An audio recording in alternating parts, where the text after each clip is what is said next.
Enquanto você namorava, você chegou a pensar em algum momento se essa pessoa com quem você estava se relacionando seria um bom pai um dia para os seus filhos? Nesse vídeo eu vou te contar algumas características que eu observava, valorizava e não abria mão no namoro, que eu acreditava que ia identificar aquela pessoa como um bom pai para os meus filhos.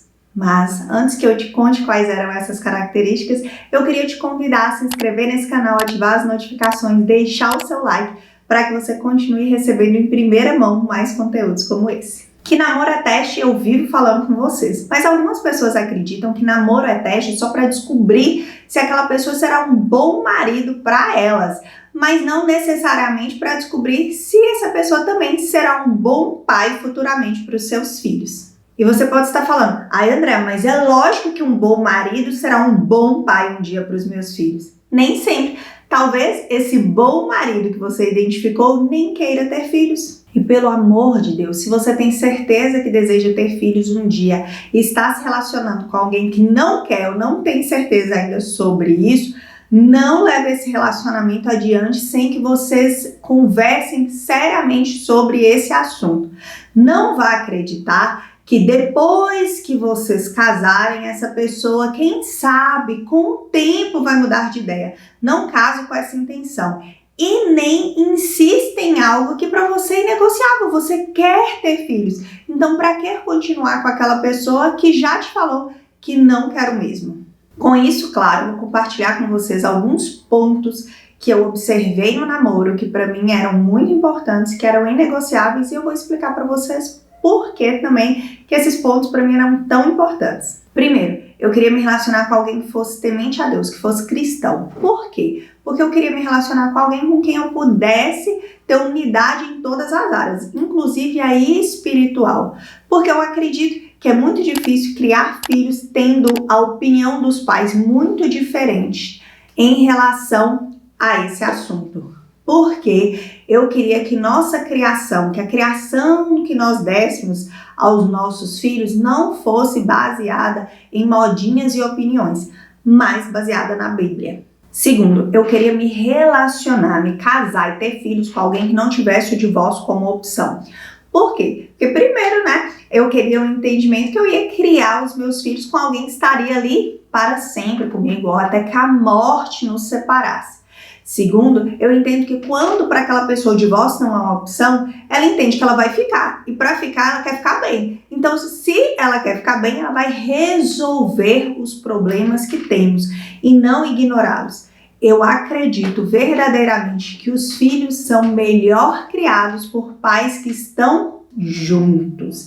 Eu acredito que era importante para esses filhos entender que nós honramos, cumprimos com a nossa aliança e com a nossa promessa, que nós enfrentamos o que era preciso juntos, que nós não desistimos um do outro.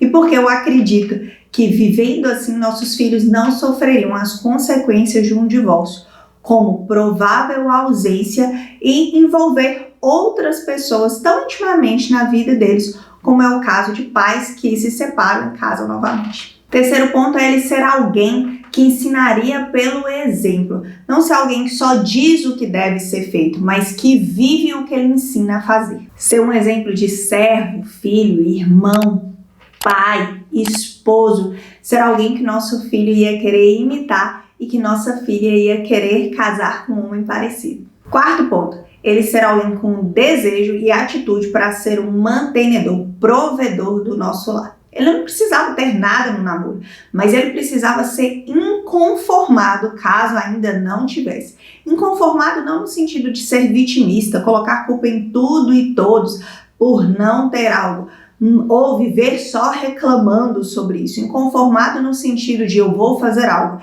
essa é a realidade que eu tenho, mas não significa que é a realidade que eu sempre preciso ter. Então era alguém que buscasse algo mais, que se movesse, que se preciso trabalhar mais, fazer hora extra, se sacrificar, ele estivesse disposto e realmente fizesse isso. Não só falasse, eu quero, estou disposto, mas não se movesse. Alguém que tivesse o desejo de realmente dar conta, de prover completamente a casa, mesmo que a esposa tivesse também uma renda, alguém que fosse capaz ou que tivesse o desejo, estivesse agindo em direção a isso, de proporcionar segurança financeira para a família quando essa esposa tivesse filhos, para que, se caso fosse da vontade deles, ela ficasse em casa com os filhos quando esse momento chegasse e não precisasse trabalhar. Quinto ponto, é alguém que chamasse para si a obrigação de prover segurança para a família. E não só segurança financeira, como eu já falei, mas também física e emocional. Alguém que cuidasse da sua saúde para isso, para que ele pudesse viver mais da melhor forma e pudesse ser esse provedor em todos os sentidos. E que defendesse a mim e aos nossos filhos como prioridade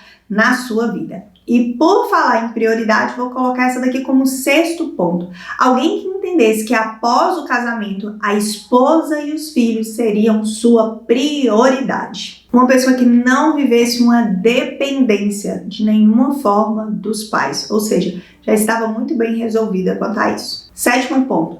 Ser alguém que não buscasse em mim só uma mãe para os seus filhos. Sou um meio para essa conquista, mas que quisesse construir comigo uma família e passar uma vida inteira juntos, não só essa fase. Oitavo ponto, ele entender que os filhos vão nascer, crescer, se desenvolver, amadurecer e ir embora, e que nós é que ficaremos um com o outro e que por isso precisamos investir nessa relação. Entendendo que quando investimos no casal, também estamos investindo nos nossos filhos. Isso porque quando os filhos crescem, entendendo que os pais se amam, se respeitam, que vão passar a vida inteira juntos, que enfrentam tudo aquilo ali juntos e da melhor forma possível, eles crescem em um ambiente emocional estável e seguro e conseguem se desenvolver da melhor forma. Nono ponto, ele entender que é importante, ele querer ser presente na vida dos filhos. Não negociando essa presença com presentes, por exemplo, só porque quer conquistar mais sucesso ou algum sucesso profissional. Não estou falando aqui de exceções ou de períodos curtos e necessários de ausência por um bem maior, mas de a presença se tornar uma exceção e a ausência se tornar uma regra na rotina de vocês. Quem sabe até com a justificativa de que o papai está sempre trabalhando para dar o melhor para a família, quando o melhor para essa família é tê-lo presente. Entenda, eu não estou falando que esse homem não deve trabalhar mais, se sacrificar se for preciso e necessário, estar ausente sim, se for o que aquele momento peça para que seja feito. Eu estou falando sobre ele nunca estar presente, eu estou falando desses filhos crescerem sem a figura, sem o exemplo, sem os ensinamentos, sem o amor desse pai. Estou falando sobre isso. E que melhor é a presença, mesmo que isso lhes custe abrir mão de alguns luxos. Às vezes você pode falar assim, mas se eu trabalhasse mais e não estivesse aqui, uma vez por ano meus filhos estariam na Disney. Mas será que de fato é isso que eles querem ou principalmente é isso que eles precisam? Às vezes eles estão precisando daquela 1 hora por dia que eles poderiam ter com você e que vocês abriram mão por causa desses luxos. Eu sei que depois do casamento e depois que você já tem filhos, é muito fácil já identificar esses pontos que estou falando. Mas é preciso lembrar que eu estou falando que vocês devem conversar sobre isso desde o namoro. O que para você importa? O que você não abre mão? O que você sentiu falta quando você foi criado pelos seus pais? E a partir disso você vai conseguir identificar esses pontos que nós estamos falando aqui. E o 10º ponto, ser amoroso. Eu queria me relacionar com alguém, casar com alguém, ter filhos com alguém que não tivesse problemas em demonstrar sentimentos. Porque eu queria que os nossos filhos tivessem a certeza ao crescer que eles eram amados pelos pais. Existem muitas coisas que podem ser analisadas e conversadas no namoro sobre essa questão, mas eu acredito que esses 10 pontos já vão poder te ajudar a refletir um pouco mais sobre isso. Agora eu queria saber de vocês que estão namorando, se tem mais alguma questão que vocês acreditam ser importante avaliar no namoro quanto a isso. E queria também saber de vocês que já se casaram, que já tiveram filhos, se tem alguma questão que vocês esqueceram de reparar, esqueceram de conversar ou que vocês abriram mão, que vocês negociaram e que vocês se arrependem.